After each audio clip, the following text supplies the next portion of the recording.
کچھ ایسے جاہل پیر ہیں جو کہتے ہیں جی کہ تم کہتے ہو نماز پڑھو، قرآن مجید میں تو نماز پڑھنے کا ذکر ہے ہی نہیں، نماز قائم کرنے کا ہے، اور ہم نے قائم کی ہوئی ہے، ہماری ایسی نماز قائم ہے کہ ٹوٹتی نہیں ہے۔ تم 5 پڑھتے ہو، ہم سدا ہی نماز میں ہیں۔ تم دکھاوے کی نمازیں پڑھتے ہو، ہم دل کی نمازیں پڑھتے ہیں، اور دکھاوے کی نماز منہ پہ ماری جائے گی۔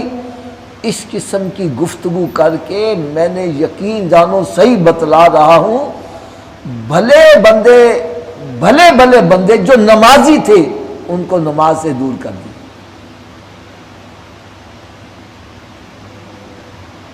وہ کہتا جی نماز پڑھنے کا تو قرآن مجید میں ذکر ہے ہی نہیں۔ تو جس بندے کے پاس علم ہوگا وہ فوری طور پر ان کے منہ پہ مارے گا، یہ تم غلط بات کیوں کر رہے ہو؟ قرآن مجید میں اللہ تعالیٰ نے خود ارشاد فرمایا فَصَلِّ لِرَبِّكَ وَانْحَرْ، کہ پس پڑھ اپنے رب کے لیے نماز۔ تو نماز پڑھنے کا ذکر تو قرآن میں آ گیا، اور نماز نہ پڑھنے کی وعید بھی قرآن میں آ گئی ہے۔ قرآن مجید میں بڑی مشہور سورت ہے سورہ مزمل، اس سے اگلی سورت ہے سورہ مدثر۔ سورہ مدثر کا دوسرا رکوع، قرآن مجید فرقان حمید میں رب تعالیٰ نے ارشاد فرمایا فی جنات یتساءلون، قیامت کے روز جب جنتی جنت میں چلے جائیں گے، جہنمی جہنم میں چلے جائیں گے، جنتی جنت کی نعمتوں سے محظوظ ہو رہے ہوں گے، اور جہنمی جہنم کے عذاب میں مبتلا ہوں گے۔ اور یہ بھی ممکن ہے اللہ تعالیٰ ہر مسلمان کو دوزخ کی آگ سے محفوظ رکھے کہ باپ جنت میں ہے، بیٹا دوزخ میں ہے، جگری یار ایک جنت میں ہے، دوسرا دوزخ میں ہے۔ تو جنتی دوزخیوں کو جب جلتا ہوا دیکھیں گے تو پھر ان سے سوال کریں گے کہ تم کس وجہ سے دوزخ میں آئے ہو؟ تم دنیا میں کیا کرتے تھے جس کی سزا میں تمہیں یہاں دوزخ میں ڈالا گیا ہے؟ فی جنات یتساءلون، جنتی جو ہے جہنمیوں سے سوال کریں گے کہ کس وجہ سے تم دوزخ میں آئے ہو؟ تو دوزخی آگ سے جواب دیں گے قالوا لم نک من المصلین، ہم نماز نہیں پڑھا کرتے تھے جس کی وجہ سے ہمیں جہنم میں آنا پڑا۔ یہ کوئی میں حدیث کی بات نہیں کہہ رہا کہ کوئی کہہ رہا جی یہ ضعیف حدیث ہے ہم اس کو نہیں مانتے، یہ قرآن مجید کی آیا مبارکہ ہے۔ میں تو آپ سے عرض کروں گا ہو سکے خود قرآن مجید کھولو، سورہ مدثر 29واں پارہ ہے، اور اس کے دوسرے رکوع میں اللہ رب العزت نے ارشاد فرمایا کہ قیامت کے روز جنتی جہنمیوں سے سوال کریں گے کہ تم کس وجہ سے، تم دنیا میں کون سی برائی کرتے تھے جس کی وجہ سے آج جہنم کے عذاب میں تم مبتلا ہو؟ تو وہ کہیں گے قالوا لم نک من المصلین، ہم نماز نہیں پڑھا کرتے تھے جس کی وجہ سے ہمیں جہنم میں آنا۔ تو نماز پڑھنے کا بھی ذکر آ گیا اور نماز نہ پڑھنے کی سزا بھی آ گئی، اور پھر کوئی کہے نماز کا ذکر ہی نہیں ہے، نماز میں نماز پڑھنے کا ذکر ہی نہیں ہے۔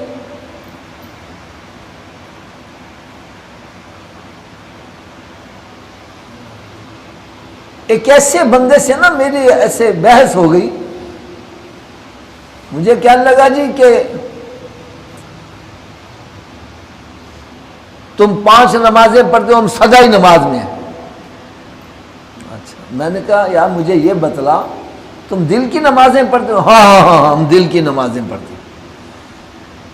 میں نے کہا یار دل کی نماز کے لیے مسجد کی ضرورت ہے؟ کہنے لگا نہیں، اس لیے ہم کبھی مسجد میں گئے ہی نہیں۔ کہنے لگا دل کی نماز کے لیے مسجد کی ضرورت نہیں ہے۔ میں نے اس سے پوچھا کہ اگر مسجد کی ضرورت نہیں تو سرکار نے مسجد بنائی کیوں؟ بنائی کہ نہیں مسجد؟ بولو تو صحیح ہے۔ قرآن مجید میں مسجد کا ذکر ہے کہ نہیں ہے؟ قرآن مجید کا 15واں پارہ سورہ بنی اسرائیل، اللہ رب العزت نے ارشاد فرمایا سبحان الذی اسری بعبدہ لیلا من المسجد الحرام الی المسجد الاقصی، پاک ہے وہ ذات جس نے سیر کرائی اپنے محبوب صلی اللہ علیہ وسلم کو مسجد حرام سے مسجد اقصی تک۔ تو مسجد کا ذکر تو قرآن میں بھی آیا ہے۔ اگر تو کہتا ہے کہ نماز مسجد کی ضرورت نہیں ہے تو پھر کیا نبی پاک صلی اللہ علیہ وسلم نے معاذ اللہ مسجد فضول بنائی؟ ارے نبی کا کوئی عمل فضول نہیں ہو سکتا، کہ تم فضول ہو سکتے ہو۔ اور ایک میں ایسی بات کہوں کہ کوئی بھی یہ جو دل کی نمازیں پڑھنے والے آج تک میرا جواب نہیں دے سکے، جو کہتا ہے نا دل کی نمازیں ہیں، تم دکھاوے کی نماز پڑھتے ہو، تمہاری نماز منہ پہ ماری جائے گی، ہم دل کی نمازیں پڑھ رہے ہیں ہماری قبول ہیں۔ تو میرا ان سے ایک چیلنج ہے جو کہتا ہے کہ جی دکھاوے کی نماز نہیں پڑھنی چاہیے، یہ مر جائیں تو نماز جنازہ پڑھتے ہیں کہ نہیں پڑھتے؟ بولو تو صحیح یار، تو وہ بھی دل کی ہونی چاہیے۔ یہ دکھاوے کی نماز نہیں ہے، یہ لوگوں کے سامنے نہیں پڑھی جاتی۔ کیا یہ نماز تیرے منہ پہ نہیں ماری جائے گی؟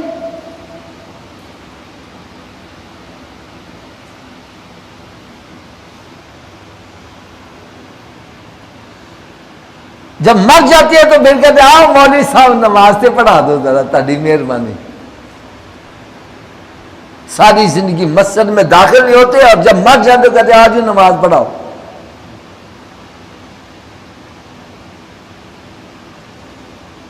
اور دوسری بات میں آپ کی تسلی کے لیے ایک بات بتلا دوں، کوئی بندہ نماز پڑھنے آتا ہے، وہ کس نیت سے آ رہا ہے اس کی نیت پہ فتویٰ نہیں لگایا جائے گا۔ فتویٰ ظاہر پہ لگتا ہے، نیت پہ نہیں لگتا۔ میں کس نیت سے نماز پڑھنے آیا ہوں، آپ کس نیت سے آئے ہیں، اس پر فتویٰ نہیں ہے۔ اور دوسری بات سنو، جو بندہ یہ کہتا ہے یہ نماز پڑھنے دکھاوے کی نیت سے، تو مومن کے بارے میں بدگمانی کرنا حرام ہے۔ ہو سکتا ہے وہ رب کی رضا کے لیے نماز پڑھنی ہے، تو اس کے بارے میں غلط بیانی کر رہا ہے، غلط گمان کر رہا ہے۔ بدگمانی کرنا تو حرام ہے۔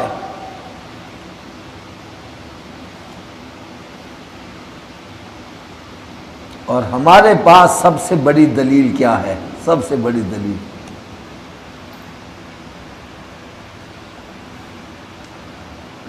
ہم نے فالو زید بکر کو نہیں کرنا، ہم نے فالو کرنا ہے سرکار دو عالم صلی اللہ علیہ وسلم۔